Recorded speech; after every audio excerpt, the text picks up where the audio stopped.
As usual এসে গেছে big বাস্কেটের খুব সুন্দর প্যাকেজিং, আমি যেরকম বলেছিলাম, কিন্তু এটা একটু ওদেরকে একটু চেঞ্জ করা দরকার, বাট করবে হয়তো মেবি, কেননা যে ব্যাগটা এটা পুরোটাই পেপার ব্যাগ, তো বৃষ্টিতে যেমন নিচে থেকে ফেটে যেরকমভাবে ফেটে যায়, তো সেটা ওনারা অবশ্যই চেঞ্জ করবেন, কারণ এতে খরচা বেশি, প্লাস্টিক হলে হয়তো অনেক কম খরচা পড়বে। যাই হোক, দেখায় কী কী নিলাম। রুম ফ্রেশনার খুব পছন্দ হয়েছিল, রুম ফ্রেশনার নিলাম।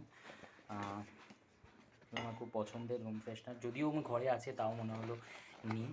আর এটা একটা জিনিস নিলাম, এটা কী নিলাম মনে হচ্ছে, আচ্ছা ঢ্যাঁড়স নিলাম। মনে হচ্ছিলো যে আজকে বেরোবোই না তো বাজারে, তো ঢ্যাঁড়স নিলাম। এটা দিয়ে কিছু একটা মেনু করার, জাস্ট অনেক হয়ে গেছে, বুঝতে পারিনি এত দেবে 500-তে। আচ্ছা, আর কি আছে, আরেকটা আছে, এটা রুম ফ্রেশনার, আরেকটা রুম ফ্রেশনার আছে।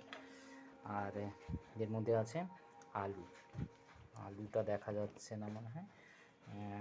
আলু নিয়েছি প্রায় 1 কেজি মতো আলু নিলাম। যাই হোক, থ্যাঙ্কস টু বিগ বাস্কেট, যার জন্য আমাকে যেতে হলো না কোথাও।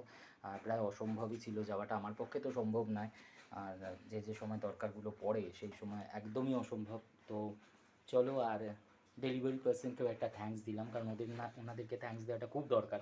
ওনারা যেরকমভাবে সার্ভিস দিচ্ছে, অবভিয়াসলি পয়সার জন্যই সবাই কাজ করছে, কিন্তু তারপরেও একটা ডে এন্ডেতে একটা পাওয়া থাকে যাদের জন্য করা, তাদের একটু হাসি মুখ, তারা যে স্যাটিসফাইড হয়েছে সেই জিনিসটা তাদেরকে জানানো, একটা ছোট্ট থ্যাংক ইউ, এটা আমরা দিতেই পারি, একটা থ্যাঙ্কস দেওয়াই যায়। থ্যাঙ্কস দিলে পরে তাদেরও ভালো লাগে যে হ্যাঁ, আমরা এফিশিয়েন্টলি কাজগুলো করছি।